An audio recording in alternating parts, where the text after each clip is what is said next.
Bonsoir à toutes et à tous et bienvenue dans l'actualité de l'Horde. Alors les amis, j'espère que vous allez tous et toutes bien. Vous avez passé une excellente journée, ça va? Ça y est, vous êtes en week-end ou... Non, tu bosses demain? Tiens, bon courage à toi. Comme je vous ai dit dans la dernière vidéo, je vais regarder le documentaire de P. Diddy, Puff Daddy, Diddy, je sais pas. Il a changé de nom 350 fois. J'ai hâte de voir quand il va sortir de prison, s'il sort, comment il va s'appeler là. Hein? C'est plus Diddy normalement, il va s'appeler Dédé. Avant de regarder la vidéo, je tiens à vous remercier à toutes et à tous. Bienvenue aux nouveaux abonnés. Je vous invite tous à faire ce que je n'ai pas envie de dire. Voilà, et je vous remercie. Mais avant ça, écoutez-moi ça, c'est cadeau.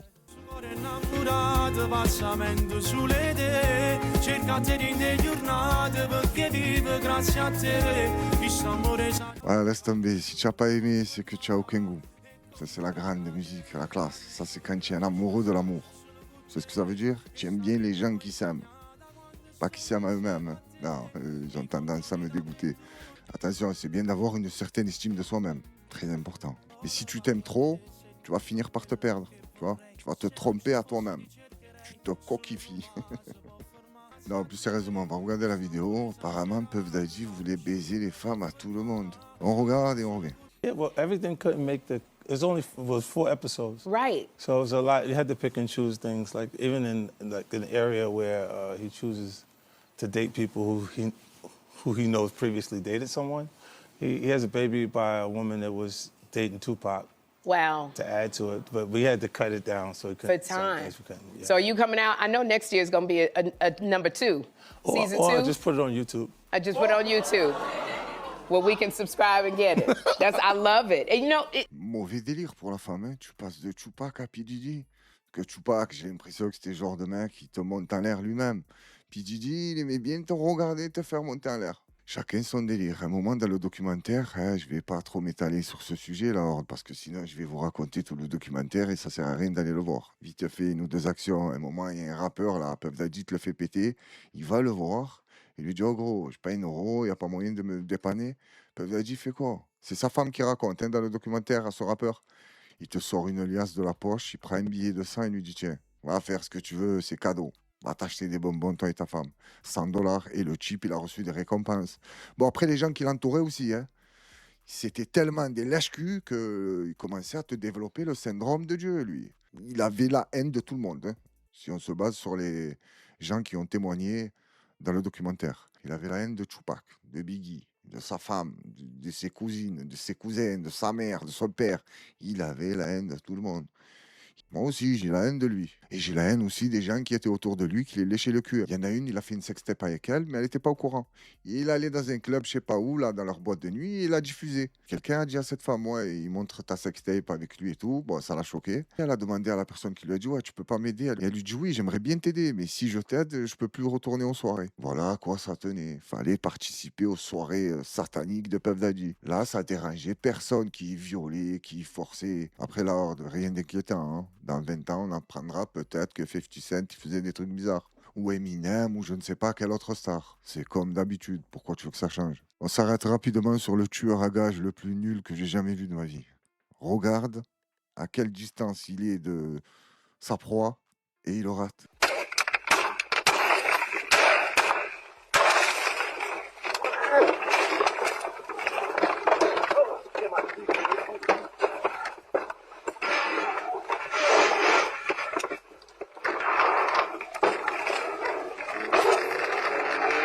Je remarque qu'ils n'ont pas payé la course. Ça, c'est pas sympa.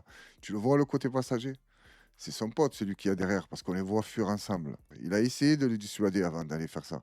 Il lui a dit, arrête gros, laisse tomber, tu vas tuer tout le monde dans la voiture, sauf celui qu'on est venu pour buter. Tu n'as pas vu comme il tirait dans tous les sens, son pote, la voiture, elle roulait encore, il n'était plus là.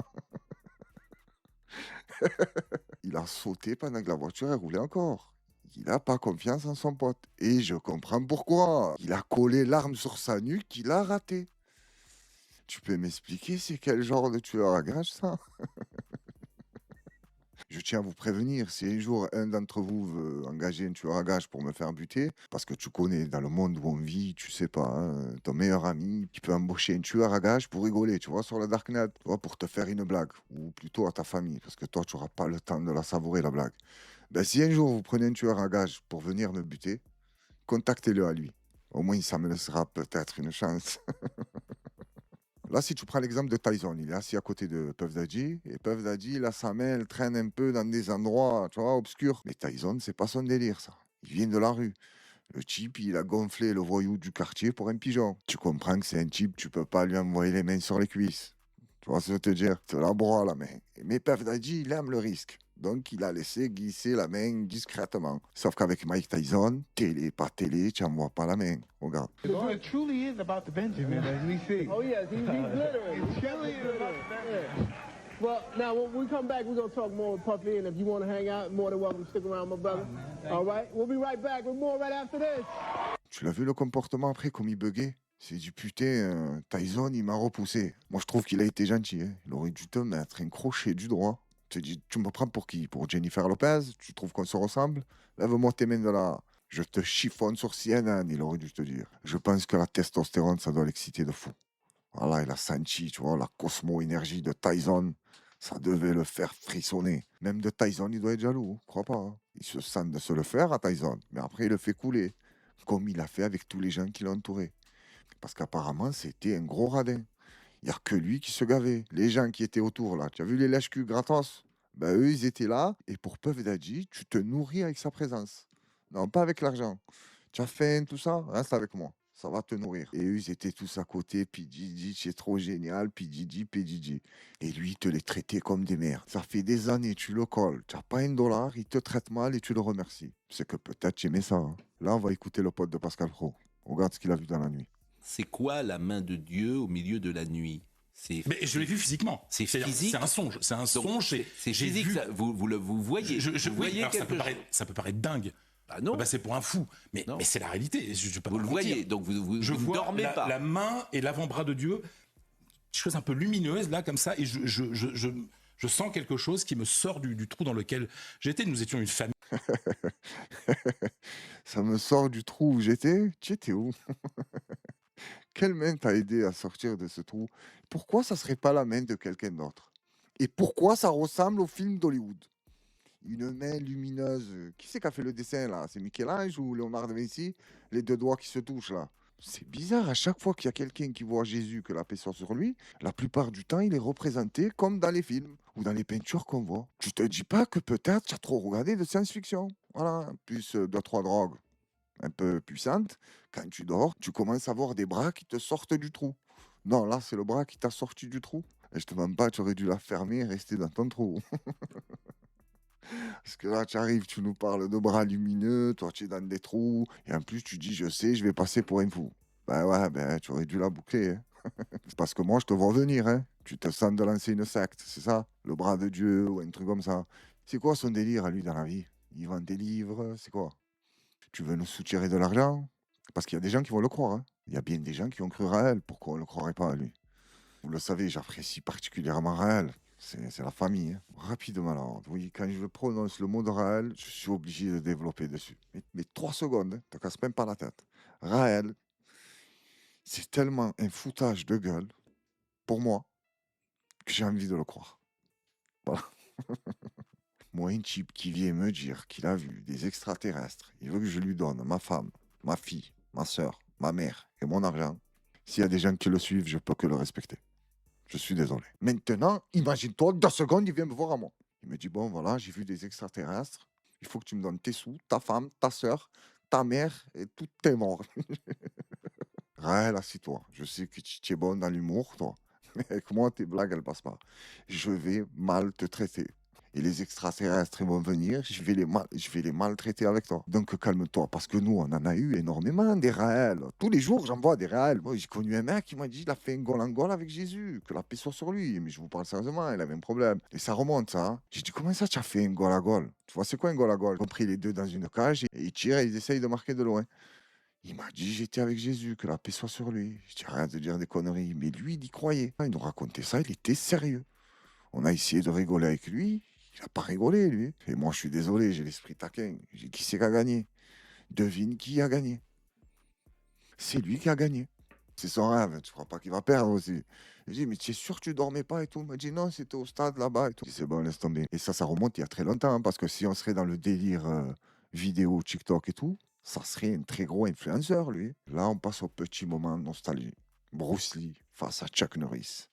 Concentrez-vous sur les bruits, s'il vous plaît. C'est la guerre des étoiles mélangée avec Star Wars, avec des tirs de missiles, de roquettes, des bombes nucléaires, alors qu'ils se mettent juste des gifles et des coups de pied. Et attention, Bruce Lee, il n'y avait pas de trucage. C'était vraiment lui qui faisait les bruits. Écoute.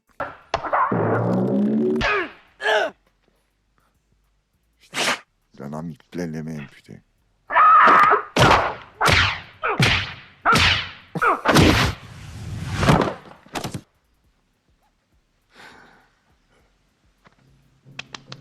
Ça, il est dans la merde.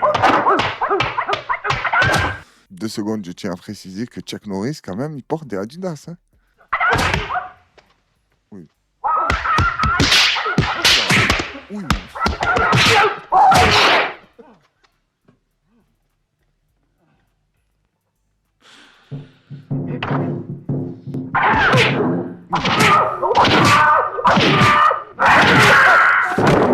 Mais non. Mais non.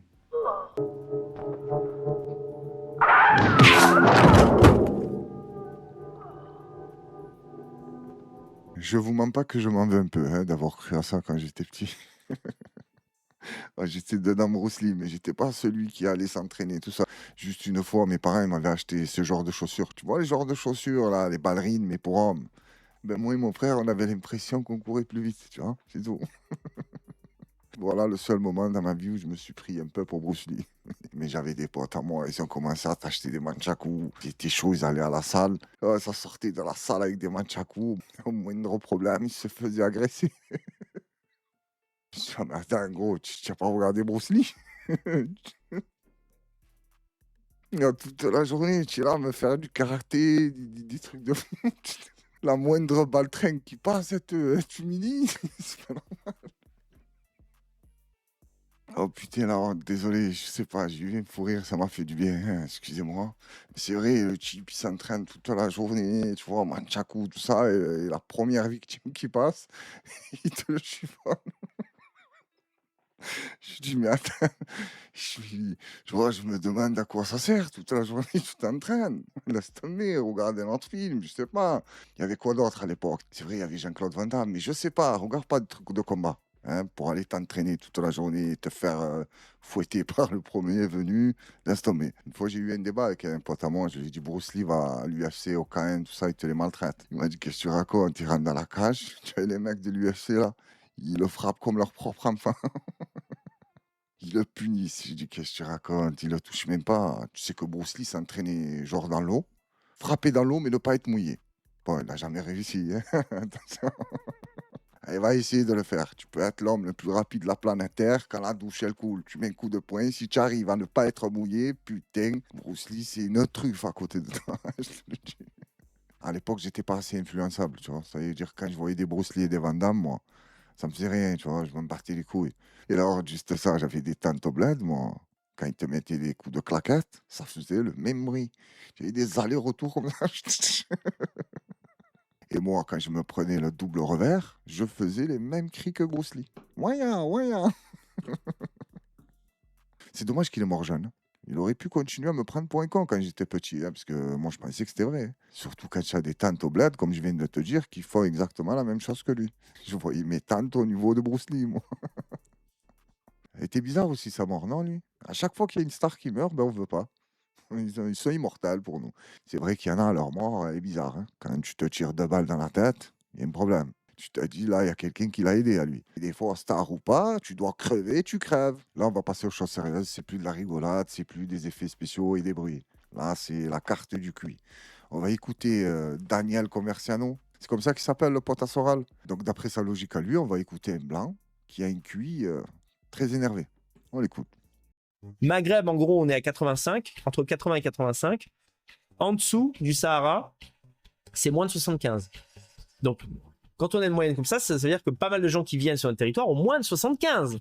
Donc, imaginez jouer aux échecs contre une personne qui a 70 de QI, alors que vous en avez 120. Et vous jouez tous les jours comme ça. Vous jouez 10 000 parties. Et la personne n'en gagne aucune contre vous. Cette personne va peut-être nourrir du ressentiment. Donc, vous jouez avec une personne qui a 40 points de QI en moins que vous aux échecs. À part un moment où vous allez vous endormir sur l'échiquier, cette personne, vous allez toujours la battre. Qu'est-ce qui va se passer? La personne va nourrir un ressentiment. Eh bien, ce que je viens d'expliquer à l'échelle microscopique, eh bien, c'est ce qui se passe à l'échelle macroscopique. Pourquoi beaucoup d'extra-européens en France, qu'ils aient les papiers ou pas, et encore plus quand ils ont les papiers, parce qu'ils se disent merde, j'ai les papiers, je suis français comme tout le monde. Et pourtant, je ne réussis pas comme les autres. Pourquoi j'y arrive pas? Ça doit être la faute des autres. Voilà. La gauche a inventé un truc génial, c'est le racisme systémique. C'est que même quand tu n'es pas raciste, tu reproduis des comportements et des schémas qui fait que l'autre se sent mal et du coup qui n'arrive pas à développer son intelligence. Incroyable ça. Le racisme systémique, c'est un truc. En fait, c'est tellement évident que ça existe que personne ne le voit, quoi. Est-ce que les Maghrébins, les Africains qui me regardent, vous avez compris? Désolé pour les Africains, on est mieux que vous.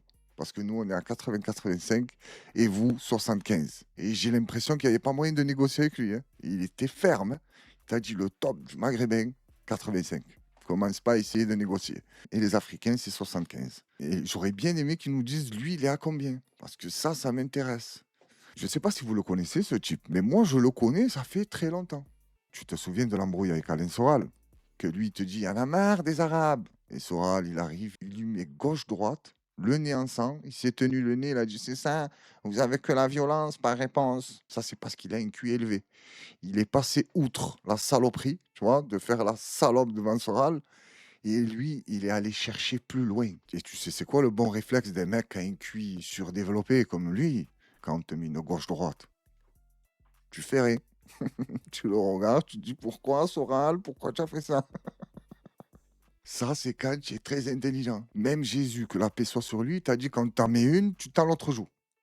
Mais il n'a jamais précisé qu'est-ce que tu dois faire quand tu te prends les deux en même temps. Parce que Soral, il lui a pas laissé le temps de lui dire t'en l'autre joue. Il lui en a collé deux, c'était réglé. Et avant même que Soral lui mette la main dessus, ils étaient en guerre. Et une fois, je suis tombé sur une vidéo de Soral qui était en train de le clasher à lui. Il lui dit, oh, tu pousses à la guerre civile avec les gens de banlieue, les Arabes, tout ça. Mais regarde ce que tu fais. Et il montre une vidéo de ce monsieur devant un canapé, à poil, avec une plume dans le cul. Et il avait un masque. Tu as vu les masques des soirées perverses, là? Toi, tu arrives dans la soirée, tu assumes, tu es en détente, il n'y a pas de masque. Moi, si je vais dans des soirées comme ça, il n'y a pas de masque. Hein. J'en ai rien à foutre. Hein. Je suis venu, j'assume. Mais quand tu vois ton pote, il a le petit masque sur le nez, mais tu le reconnais. Tu dis, oh Roger, qu'est-ce que tu fais? Tu te caches? Lave-moi ce masque, tu es ridicule. Tu vois ce genre de masque, mais je suis un fou. Je suis parti dans un autre délire, là. Pas comment j'ai fait pour me retrouver dans une partouze. Mais on laisse tomber les partouzes, on revient sur le génie. Ben, il avait un petit masque comme ça, une plume dans le cul. Et il se dandinait comme ça. Et je sais pas ce qu'il racontait. Mais encore une fois, ça doit être un truc de blanc intelligent. Je vais aller poser la question à mes amis blancs, au QI plus élevé que le mien. Je vais leur dire, qu'est-ce que tu en penses de te balader à poil avec une plume dans le cul? Et je connais un peu mes potes blancs. Je sais pas s'ils vont trouver ça très intelligent. Si je vais poser la question à celui que j'ai en tête, je connais déjà sa réponse. Il va me dire, laisse tomber, c'est un fils de pute. Perds pas de temps avec lui. Et moi, je vais lui dire pas du tout. Il me fait marrer. Parce que si toi, tu t'amuses à prendre des mecs comme lui au sérieux, c'est toi le fatigué, hein. C'est pas lui. Lui, ça y est, le pauvre, lui, ça y est, on peut plus rien faire. Mais toi qui essayes de lutter contre des gens comme ça, c'est que tu es perdu. Tu as perdu la bataille. À part me faire rire, il ne me crée rien d'autre. Ni de la haine, ni de la jalousie. Ah, il m'en crée plus que ça. Mais tu sais ce que j'aimerais lui faire pour rigoler? Je vais vous présenter mon maître samouraï. Je vais te montrer chez qui j'étais entraîné. Et quand il tombait sur des gens qui avaient des QI très élevés, comme Daniel, regarde ce qu'il leur faisait. Voilà, je vous présente mon maître Yamakasu Casse-Tête. Et tu vas comprendre pourquoi Casse-Tête. Alors, s'il vous plaît, dites-moi pourquoi il a fait ça. Et écoute bien là. Et écoute bien la phrase qu'il prononce juste après son geste. Ok, next. Alors, s'il vous plaît, je vous parle sérieusement. Est-ce que quelqu'un peut m'expliquer pourquoi il a fait ça? Je trouve ce geste totalement gratuit. Excusez-moi, j'ai failli m'étouffer. Est-ce que tu as vu cette rapidité? J'ai l'impression qu'il lui met en traître. J'ai l'impression qu'il lui a dit juste avant, t'inquiète, on va pas faire ça. D'un coup, alors, je suis désolé, mais je suis obligé de la remettre. La vidéo du maître. Le maître briseur de crâne. Le traître. Ok, next. Est-ce que vous avez entendu la phrase « OK, next ». Donc ça, c'est fait. C'est pour ça que je vous ai dit, je rêverais d'envoyer des types comme Daniel Commersano à mon maître Yamakasuras. Ah, ça, il en casse des races.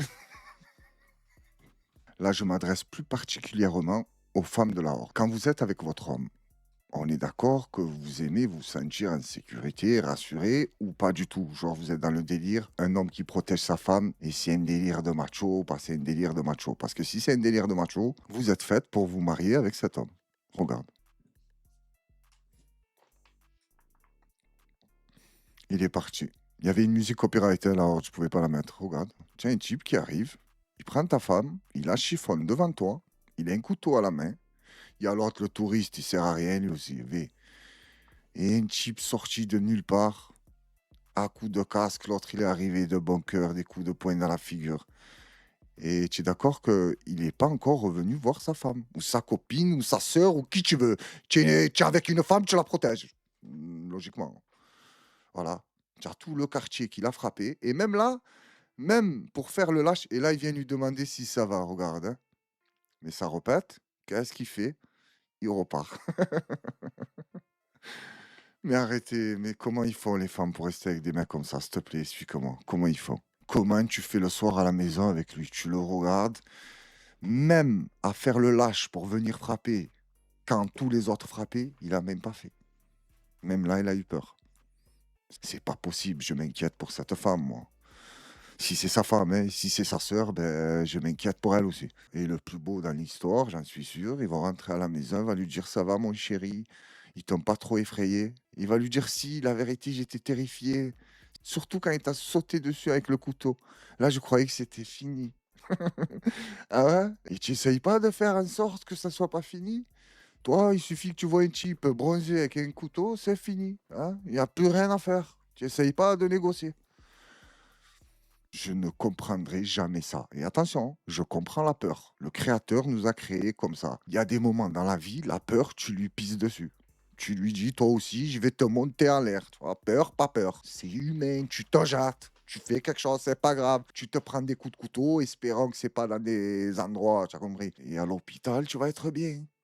Tu vois, coup de couteau dans la jambe, dans l'épaule. Et les gens, ils vont venir te voir. C'est pas pour les gens que tu fais ça. Mais les gens vont te dire, tu es un monstre. Bon, si tu n'es pas un monstre, c'est normal, tu as protégé ta femme. Ils vont te dire, ça va, tu es courageux.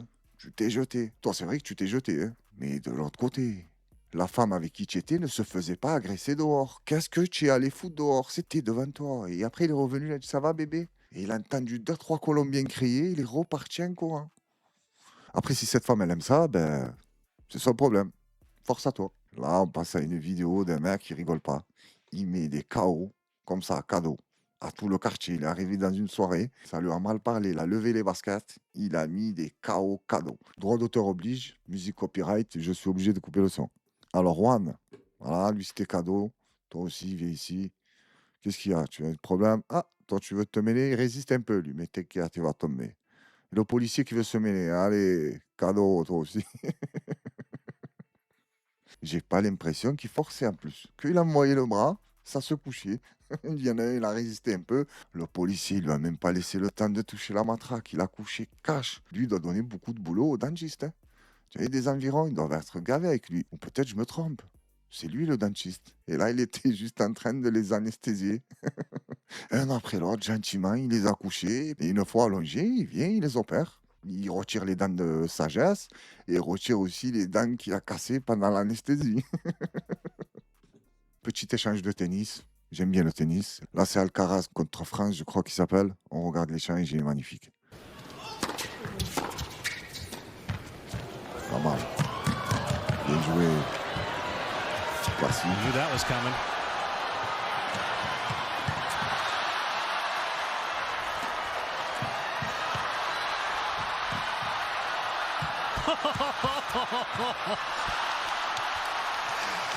Dueling tweeners. L'autre, il a fait le con. Il a voulu le refaire. Hein, parce que sur l'action juste avant qu'il se manque, il refait le même geste que lui. Ouais, mais gros, tu maîtrises pas comme Romain Molina qui a pété. Alcaraz, on dirait pas Romain Molina, mais en athlète. C'est pas bien. Attention, j'ai aucun problème avec Romain Molina, mais je trouve qu'il y a une ressemblance. Mais Romain Molina, je te dis à qui me fait vraiment penser? Au bâtard de Titanic.